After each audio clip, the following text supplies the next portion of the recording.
Bienvenidos a el repaso de las 3 lecciones de drones. Vamos a realizar un repaso, un paseo por los recuerdos de cada una de las 3 lecciones que estuvimos viendo en los anteriores vídeos antes de realizar el examen. En posteriores vídeos subiré una o dos veces los exámenes, una si lo he aprobado la primera, dos si he tenido que realizar una segunda. Y si aún y todo no lo he aprobado, en cuanto me lo vuelvan a admitir, volveré a subir una tercera y una cuarta. Y como no hay mal que por bien no venga, de esa forma obtendremos muchas de las preguntas que después tú que estás viendo este vídeo puedas encontrarte en tu examen. Así que vamos manos a la obra, vamos a cambiar de slide y nos vamos aquí. Bueno, aquí estamos en el resumen de la primera lección, que, si mal no recordamos, trataba sobre los conceptos normativos. Esta era la lección esa que era un poco rollo, un poco lío, en el cual nos iniciaba en las categorías y las subcategorías que componían estos vuelos, con las características que tenía cada una de ellas y los dispositivos o los UAS que estaban certificados y podíamos volar con cada una de ellas. Por lo cual, pues hablando del reglamento 2019/947, teníamos 3 categorías principales: la categoría abierta, la categoría específica, la categoría certificada.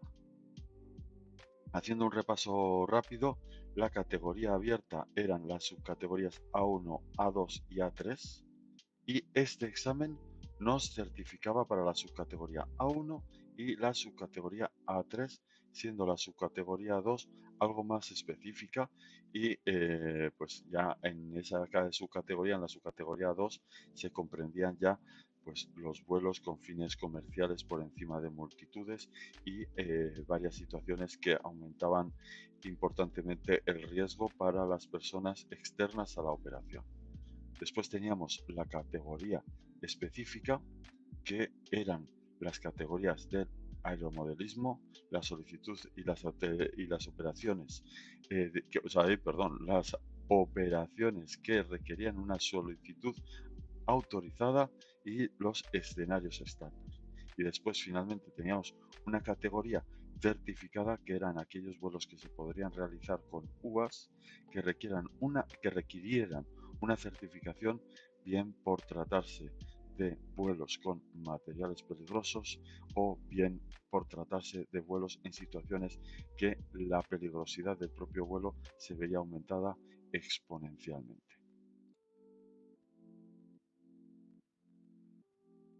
Como hemos dicho, recordamos las condiciones generales del vuelo en categoría abierta. El piloto a distancia volará siempre en modo V2, o sea, siempre desde el alcance de nuestra vista, salvo cuando vuele en modo sígueme o si utiliza un observador de aeronave no tripulada.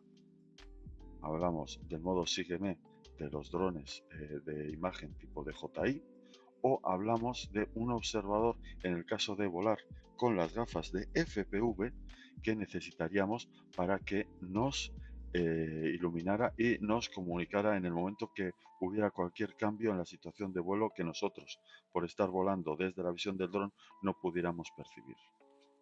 Como norma general, no se permite el vuelo a una altura superior a 120 metros del punto más próximo a la superficie terrestre, aunque hay ciertas excepciones. Las excepciones, recordemos que eran los edificios. Si nos acercábamos a un edificio, podíamos superar la altura de este edificio hasta 30 metros por encima de este. En caso de conflicto o encuentro en el aire con otra aeronave tripulada o no tripulada, el piloto a distancia debe actuar lo más rápido posible, alejándose de la otra aeronave y descendiendo hasta aterrizar si fuera necesario. Este último caso yo lo recomendaría como obligatorio en el caso de que la aeronave que ha irrumpido en nuestro espacio aéreo fuera tripulada. No se permite el sobrevuelo de concentraciones de personas y se debe tratar de mantener una distancia segura con personas no participantes en la operación. Recordemos, en este punto lo importante es que se entiende como concentración de personas. Y las concentraciones de personas se entienden como la suficiente cantidad de personas como para que no puedan esquivar el dron que esté en caída libre porque otras personas se lo impidieran. O sea, si entre las personas hay un espacio, una burbuja de 1 metro alrededor, que es lo que tiene nuestros brazos, pues eso ya no sería considerado una concentración de personas, ya que esa persona en todo momento puede desplazarse entre los huecos de las personas que hay alrededor y tratar de evitar el impacto. El piloto puede ayudarse de un observador de la aeronave no tripulada, si lo considera oportuno. En ningún caso el objetivo del operador es ampliar el rango de vuelo del UAS más allá del alcance visual del piloto. En cualquier caso, el piloto a distancia siempre es el último responsable de mantener la seguridad en el vuelo. Como comentábamos, el último responsable en el caso de cualquier accidente o incidente siempre será el piloto, que es el que tiene el control de la aeronave. En el caso de utilizar unas gafas y necesitar un observador, este deberá ser de nuestra total confianza, ya que nos ponemos nuestra responsabilidad en sus manos sin cedérsela y sin hacerlo responsable de lo que hagamos en nuestro vuelo ni de las circunstancias ajenas a él que se puedan sobrevenir, aunque no nos avise de ellas. Por lo cual vamos y está prohibido el transporte de mercancías peligrosas con el UAS, ni dejar caer o proyectar ningún material u objeto. Recordemos que esto era la clasificación certificada. Recordaros a los que estáis viendo el directo que en todo momento podéis irrumpir con cualquier pregunta que pueda iros surgiendo. Vamos allá. Vamos a la siguiente. Por lo cual, vamos a hacer un repaso sobre las subcategorías. Tendríamos la subcategoría A1, la A2 y la A3. Recordemos que para la categoría A1 podríamos volar los drones de clase C0 y C1. En el caso de los drones que pesen menos de 250 gramos o que sean de construcción privada también inferior a 200 gramos, se encontrarían también dentro de esta subcategoría. En el caso de la clase C0, que sería la que validaría estos dos casos, se permite sobrevuela, en estos casos se permite sobrevolar las personas no participantes en la operación, pero nunca sobre concentraciones de personas. Y los requisitos para pilotar nuestra aeronave serán familiarizarnos con las instrucciones facilitadas por el fabricante de UAS, o dicho en otras palabras, leernos el manual. En el caso de los drones con certificado de clase C1, no se podrá volar por encima de personas no participantes ni sobre concentraciones de personas. Recordemos, C0 se puede volar por encima de personas no participantes. Son los drones de menos de 250 gramos anteriores a la certificación o todos aquellos de construcción privada que tampoco superen este peso máximo. En el caso de los drones C1, que pueden superar estas características, pero tienen que tener una clasificación C1, no se podrá volar sobre personas no participantes. En ningún caso podremos volar sobre concentraciones de personas. Y como requisitos para hacer este vuelo tendremos familiarizarnos con las instrucciones facilitadas por el fabricante y completar este curso de formación online y superar el examen teórico que realizaremos en el siguiente vídeo para los de YouTube y en breve para los que me acompañéis por Twitch. Por lo cual recordemos, muy importante, siempre leernos el manual o la información que nos facilite el fabricante.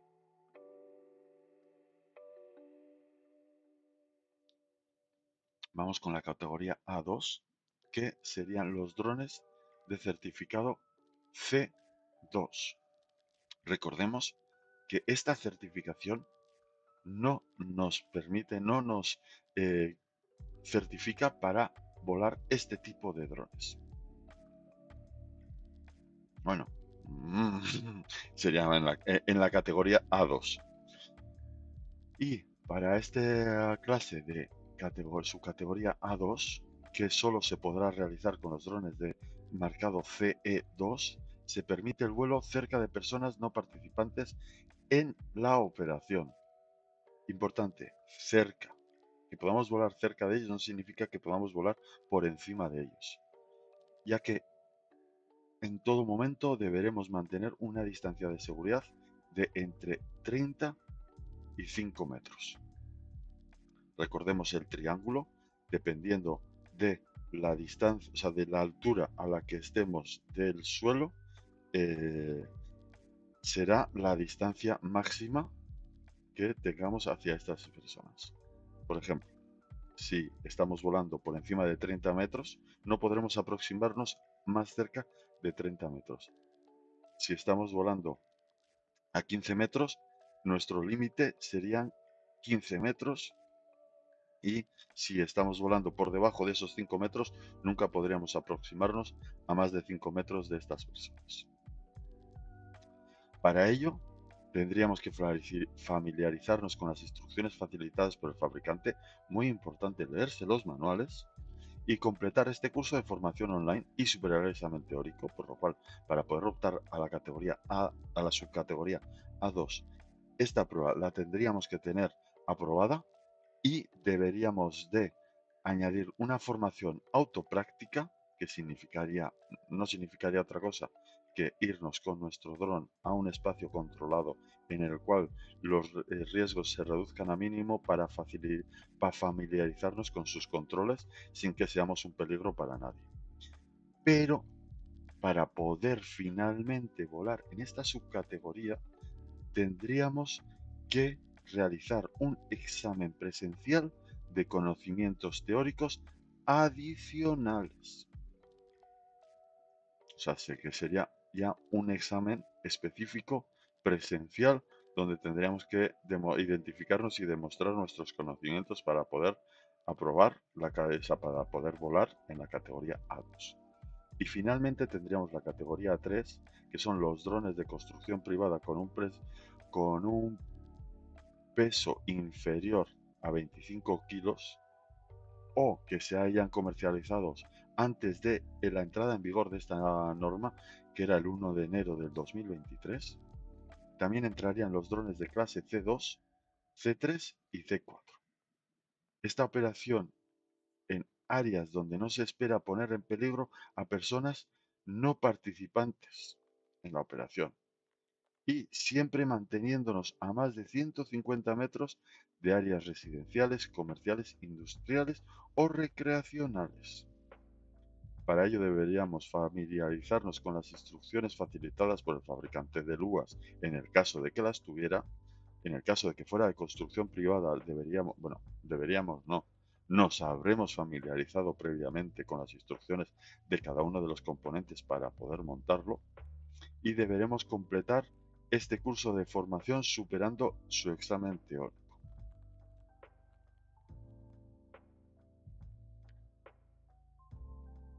Y recuerda las responsabilidades del operador y del piloto a distancia. Hagamos un repaso. Operador, quedamos en que era el dueño del UAS, el dueño del dron.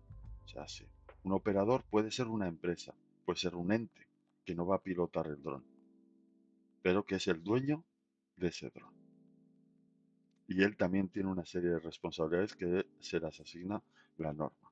Por otro lado, tendríamos el piloto, que puede ser o no también operador del mismo, pero en ningún momento digamos que el piloto va a ser siempre el operador. Habrá ocasiones en las que sí, habrá ocasiones en las que no.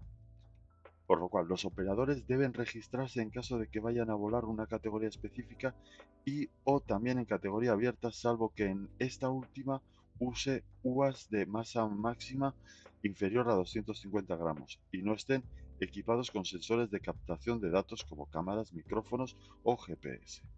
Recordemos, GNS significa GPS. Solo podrán estar registrados en un Estado miembro, y este será el estado de residencia para personas físicas o el estado donde tenga su centro de actividad principal para personas jurídicas. Estas últimas son las empresas. Recuerda, solo podrán estar registrados en un Estado miembro, o sea, solo podremos registrarnos en un país que en el caso de las personas físicas, o sea, en el caso de nosotros, este coincidirá con el país de residencia, o sea, donde vivamos, donde tengamos nuestro documento nacional de identidad. Y en el caso de las empresas, será donde tengan la actividad principal de la misma. En el caso de las responsabilidades del piloto a distancia en categoría abierta, el piloto debe tener las competencias necesarias, certificados, o sea, deberemos de haber hecho este curso, de haber revisado su documentación y de haber aprobado el examen, y portar la evidencia de ello. En todo caso, el piloto es el último responsable de la seguridad aérea de la operación. Si algo sale mal, la culpa va a ser de quien tenga el mando, indistintamente de quién sea el dueño, de quien tenga el mando. No pueden volar cerca o en las zonas donde haya operaciones de emergencia, en caso de incendios, terremotos, etcétera, a menos que, por supuesto, tengamos la autorización de esos entes y de esos servicios de emergencia que podamos estar apoyando su labor. No podrá superar una masa máxima obligatoria de LUAS ni ser modificado si no es de construcción privada. Y en todo momento se debe respetar los límites operacionales establecidos en cada zona geográfica. O sea, en todo momento tenemos que respetar las especificidades de cada situación y de cada ubicación. Y esto es todo lo relativo al concepto normativo. Vámonos con la parte 2, que estoy mirando la chuleta para saltar directamente y ahorrarnos un paseo. Aquí tenemos el caso de la lección 2, que iba sobre el conocimiento general del vuelo con el UAS. Y recordemos, las principales fuerzas que actúan sobre la aeronave son 4. Sustentación, eran sustentación, el peso, la resistencia y el empuje. O sea, sustentación, la que generan las hélices soplando hacia abajo para que el dron se sustente en el aire. El peso es el peso, la masa que tiene el dron que lo atrae hacia la tierra. La resistencia es aquello que se encuentra el dron en el momento que intenta avanzar. Y el empuje, que es la fuerza, que sumando la inclinación en la sustentación y la resistencia necesitamos para avanzar. Es un concepto, creo que algo abstracto, pero muy sencillo de entender si lo trasladamos al plano físico, al plano práctico. El vuelo de LUAS también se puede ver afectado por las condiciones ambientales de la zona de operación, principalmente por la densidad del aire, la humedad y el viento. Recordemos que la densidad del aire se veía alterada por la temperatura, por la humedad, y el empuje o la resistencia se veían alterados por el viento. Como siguiente punto, a través del mando y control de LUAS, el piloto a distancia puede manejar y guiar la aeronave a distancia. Los 3 posibles giros de la aeronave alrededor de sus ejes principales son: eje longitudinal o alabeo, la veo, en idioma dronil, roll, tendríamos el cabeceo o eje transversal, en idioma dronil, eso es, pitch. Y por último tendríamos el eje vertical, que sería este movimiento por parte del dron, que en castellano le llaman guiñada y en idioma dronil le llamamos yaw.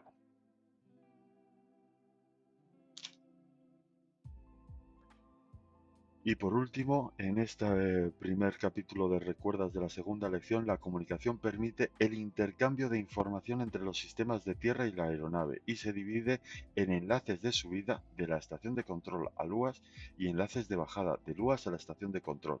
Las frecuencias de comunicación más típicas en el uso del UAS son 2,4 GHz y 5,8 GHz. Coinciden con las frecuencias del Wi-Fi, aunque no son exactamente en la misma banda de frecuencias.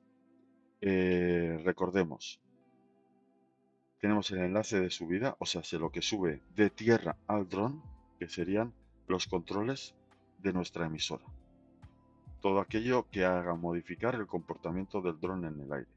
Y tendríamos el enlace de bajada, que sería todo aquello que recibimos del dron, como puedan ser sus telemetrías y sus vídeos. En telemetrías, recordemos que entran los valores, los estados de cada una de las condiciones de cada uno de los componentes del dron, así como la información que nos dan aquellos componentes que reciben datos externos e incluso la calidad con la que está recibiendo el receptor la señal de nuestra emisora. Y por otro lado tendremos la señal del vídeo que nos está enviando el dron junto con parte de la telemetría que podamos ir observando sobrescrita en la pantalla de nuestro FPV. Y en el caso de hay algunas frecuencias que están permitidas por debajo de los 2,4 GHz que rondan los 868 MHz, o sea, 0,8 GHz para vuelos en long range, o sea, de largo alcance. En el caso que nos ocupa, como no podemos perder de vista el dron, pues esto se podría utilizar en aquellos casos que tengamos un gran follaje, mucha vegetación o algún obstáculo intermedio que no nos impida la visión directa, aunque pueda irrumpir en las frecuencias del mando o, por ejemplo, si estamos volando. Estamos con una operación en un entorno muy masificado de señales Wi-Fi sería un método más de control y de pérdida, o sea, de luchar contra la pérdida de señal, que sería cambiarnos de rango para que estas Wi-Fi no nos afectaran. Vamos con el segundo resumen. Y toda la información importante que debe conocer un piloto a distancia acerca del funcionamiento y el control de un UAS específico lo puede encontrar en las instrucciones facilitadas por el fabricante del UAS. O sea, todos los fabricantes deberán de incluir un manual, unas instrucciones en las que nos den todas las pautas e información importante que debería conocer el piloto. Recordemos que un manual no significa que deba de ser un libro. Actualmente hay soportes digitales como pueden ser los PDFs, los vídeos explicativos, etcétera. Hoy en día un manual es mucho más amplio que un triste libro muy gordo con mucha información y ilustraciones en blanco y negro. Vamos, es un requisito imprescindible que antes de realizar el primer vuelo el piloto esté familiarizado con las instrucciones del fabricante. O sea, una vez más, muy importante, nos leemos las instrucciones y conozca los principales elementos, limitaciones, características de funcionamiento y mantenimiento que tiene que realizar sobre el UAS. Normalmente, pues en el manual de instrucciones, pues habrá un capítulo específico para cada una de las partes, como sean los elementos sensibles, las limitaciones que tenga, pues por ejemplo, este dron no puede volar en caso de lluvia, las características de velocidad máxima, peso, batería, hélices, el modo de funcionamiento, pues cómo realizar los vuelos, qué funciones tiene y el mantenimiento, o sea, cuáles son las partes más sensibles que deberemos de realizar para su mantenimiento. Vamos con la tercera parte y para reconocer las restricciones del espacio aéreo en operaciones de UAS, el piloto debe consultar la información actualizada por el Estado miembro sobre las restricciones y condiciones del vuelo. Os dejo que reflexionéis sobre ello.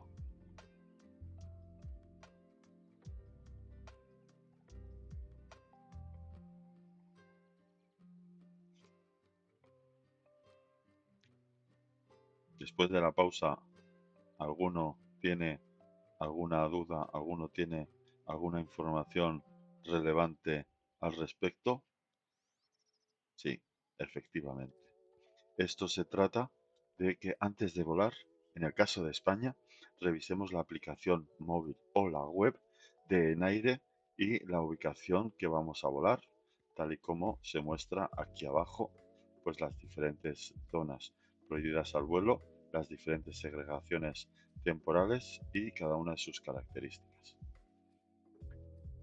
Luego, los Estados miembros desarrollarán zonas geográficas para el vuelo de UAS. En dichas zonas, los Estados podrán prohibir el vuelo, requerir una autorización expresa, requerir condiciones especiales, permitir el vuelo solo a ciertas clases de UAS o UAS equipados con determinados elementos. No sé, uno de los ejemplos que se me pueda ocurrir es que, por ejemplo, para volar en las inmediaciones de un aeropuerto donde no se pueda superar una altura máxima de 50 metros, pues solo se permita el vuelo para aquellos UAS que porten un transmisor del código del piloto o del operador y toda la telemetría por si alguna de las fuerzas encargadas de este control quiere visualizarlo e incluso, ¿por qué no? Las zonas, o sea, las torres de control, incluirlo dentro de sus datos y de sus valores, ya que pues deberían de estar avisadas de que vamos a realizar ese vuelo en esa ubicación. Un ejemplo como cualquier otro. Vamos con el cuarto resumen y recordemos. Antes de realizar un vuelo, el piloto a distancia debe evaluar que la condición en la que se encuentra es óptima para operar. Para ello, seguiremos la metodología I'm Safe, del inglés de yo soy seguro, cuyas iniciales en inglés significarían no estoy enfermo, no estoy tomando medicación que me impida realizar este vuelo en condiciones óptimas, no estoy eh, bajo una situación de estrés que pueda hacerme perder mis capacidades de vuelo, no he consumido alcohol o drogas, no estoy en condiciones de fatiga y mis emociones son estables. En castellano sería me hace, que me hacen. Normal que quieran utilizar el InSafe. Por otro lado, es importante tener en cuenta cuáles son las limitaciones de la percepción humana, especialmente en los sentidos de la vista, el cual es imprescindible a la hora de volar un UAS en modo VLOS. O sea, si el dron tiene que estar dentro del alcance de la vista, pues las condiciones de nuestra vista tienen que ser suficientes como para las condiciones ambientales mantener ese contacto visual. ¿Y cuáles son esas condiciones meteorológicas o ambientales que puedan perjudicarnos? Pues las condiciones climáticas, la luminosidad, el contraste, superficies del terreno, ayudas visuales y tamaño del UAS. Si el UAS es muy pequeñito, pues no podremos alejarnos tanto. Si el UAS de 24 kilos tiene el tamaño de un kart, una envergadura de 1,5 metros, pues a mayor distancia mantendremos esa condición, ese control visual sobre la aeronave. Pues, la superficie del terreno, pues si hay una colina, detrás de la colina no podremos verlo. Y el contraste, pues no habla de otra cosa que no sean los amaneceres y los atardeceres o cualquier fuente de luz que pueda ponerse entre nosotros, o sea, pueda ponerse por detrás del dron cuando estamos pilotando. Y luego ya, pues, las ayudas visuales, pues sería que en caso de que la luminosidad no fuera suficiente, pues el dron contara con unas luces que nos permitieran identificar la parte delantera, la parte trasera y alguna luz parpadeante para poder identificarlo más rápidamente. Y eso sería todo.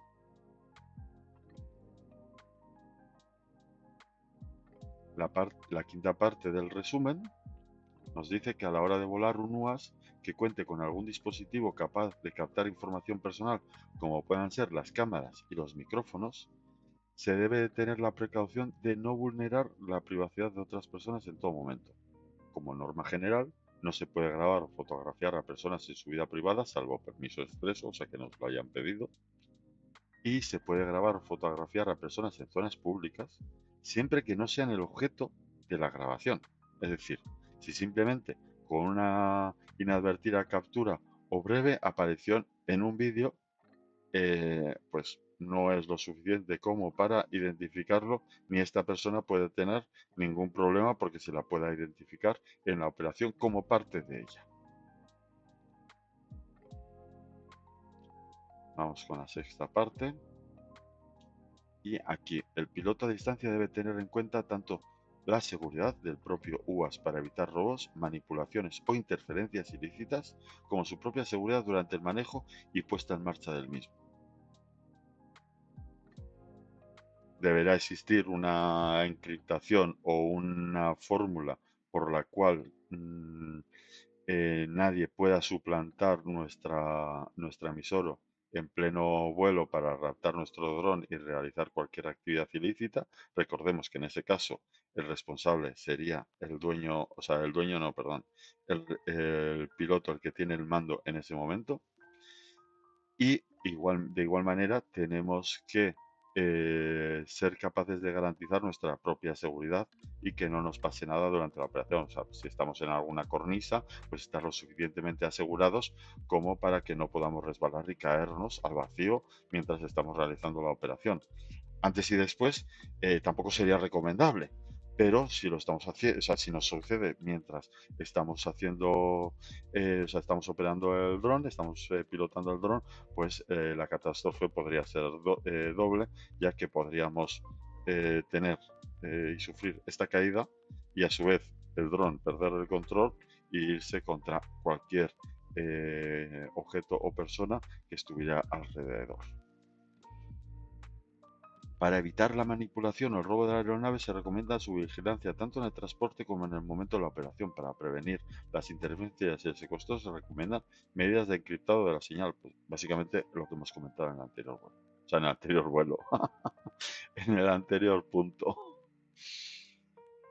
Y por otro lado, para la seguridad durante el manejo de la aeronave, el piloto debe seguir las instrucciones facilitadas por el fabricante del UAS y prestar atención a los elementos más vulnerables como puedan ser su carga útil, los motores, las hélices y las baterías. Leernos el manual y siempre, siempre, siempre hacerle caso. Aquí, esta página, siempre tenemos el mismo problema.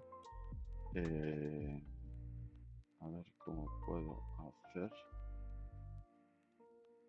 No, vamos a entrar directamente a las propiedades. No, a los filtros de la ventana. No, problemas del directo.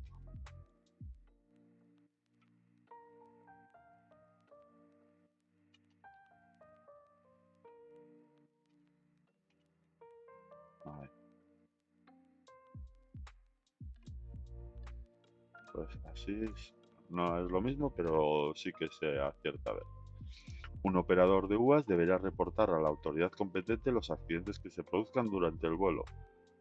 En España, de manera transitoria hasta la publicación del Real Decreto de UAS, los operadores deben disponer de una póliza de seguro de los siguientes casos: operaciones con UAS con una masa máxima superior a 20 kilos, la Unión Europea exige un seguro de responsabilidad civil. Un dron de operaciones con menos de 20 kilos de peso, los operadores de UAS que realicen operaciones especializadas o vuelos experimentales con UAS deben disponer de una póliza de seguros que cubra la responsabilidad civil frente a terceros de acuerdo al artículo 26 del Real Decreto. Y los operadores de UAS que realicen operaciones destinadas exclusivamente a actividades deportivas, recreativas, de competición y exhibición, así como las actividades lúdicas propias de las aeronaves de juguete, deberán de disponer de una póliza de seguro de daños a terceros de acuerdo con el artículo 11 y 127 de la Ley Nacional Aérea.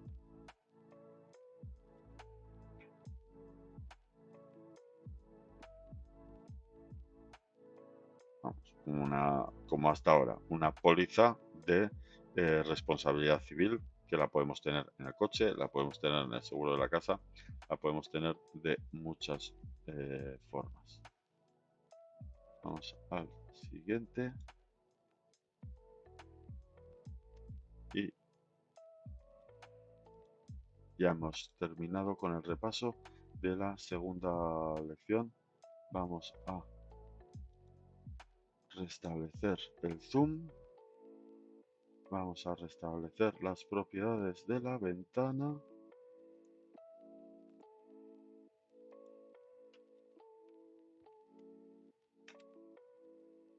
¡Uf! ¿Dónde se me ha ido la ventana? Ahora sí. Y vamos a dar un salto a la tercera parte.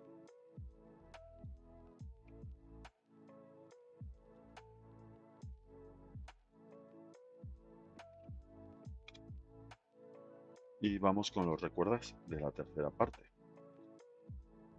Los procedimientos operacionales indican las directrices que debe de seguir el piloto a distancia previo, durante y posterior a cada vuelo. Recordemos que la parte 3 iba sobre los procedimientos operacionales, o sea, sobre cómo actuar en el momento previo al vuelo, durante el vuelo y después del vuelo.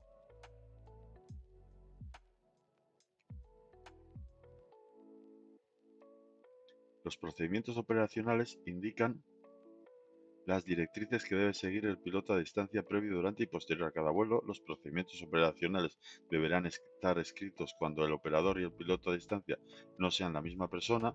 En otro caso, se podrá seguir las operaciones a los procedimientos descritos en las instrucciones facilitadas por el fabricante del UAS. Procedimientos operacionales previos al vuelo. O sea, antes de volar, deberemos de revisar la distancia. Perdón, antes de la operación deberemos verificar utilizando el concepto MEU los siguientes aspectos: la meteorología, el entorno, nuestro UAS y las limitaciones humanas que podamos tener. No sé qué ha pasado. No.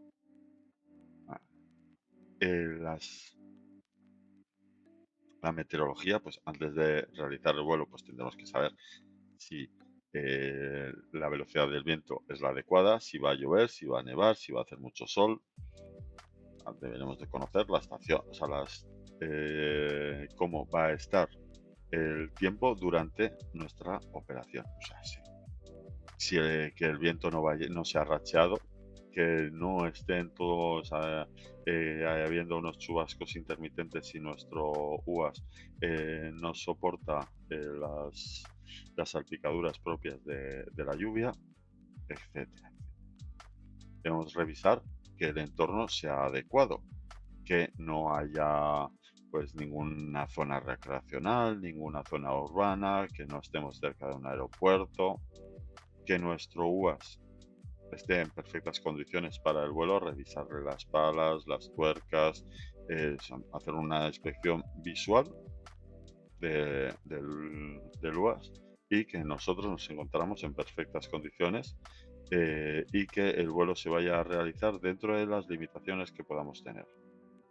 Para la comprobación de todos estos aspectos se recomienda tener una lista de control o checklist, pues donde ya previamente tengamos todo fijado y marquemos cada uno de los puntos que hemos comprobado.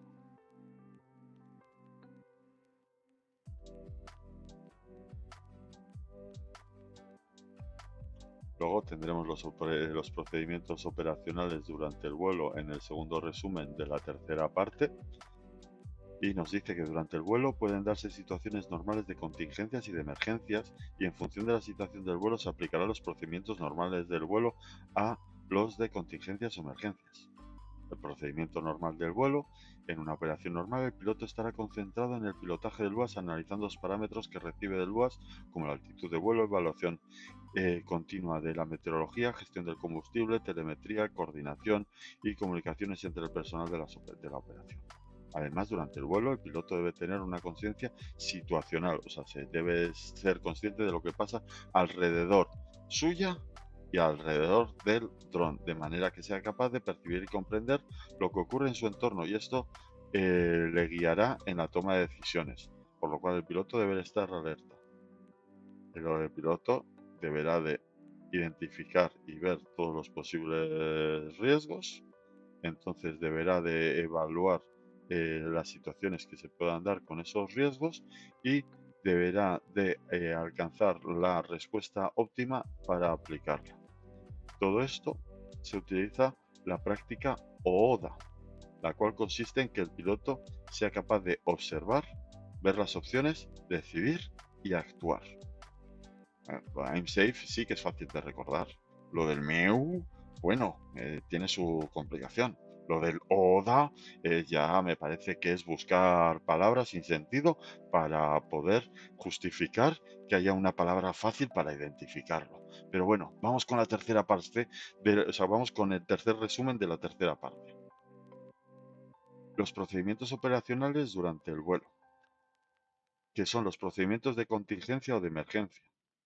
Y estos se llevarán a cabo cuando el piloto percibe un riesgo potencial. El piloto a distancia debe evaluar la situación de la operación y, si encuentra que la maniobrabilidad de la aeronave está degradada, procederá a la activación de estos procedimientos.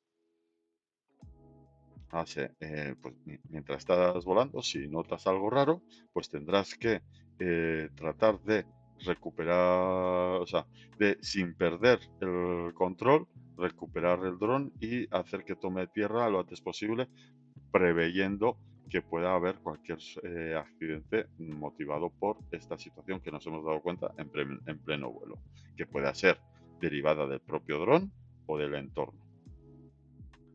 Después tendríamos los procedimientos posteriores al vuelo. Al final, al finalizar el vuelo es recomendable realizar una inspección exterior del UAS y anotar el vuelo en un registro de vuelos.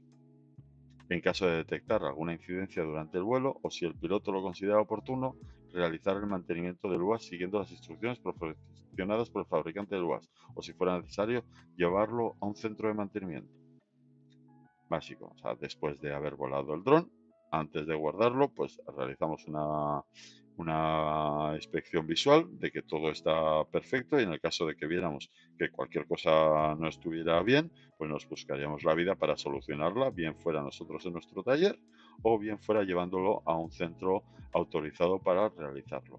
O si vemos que ya hemos alcanzado el momento en el que el fabricante nos recomienda su mantenimiento, pues llevarlo al fabricante.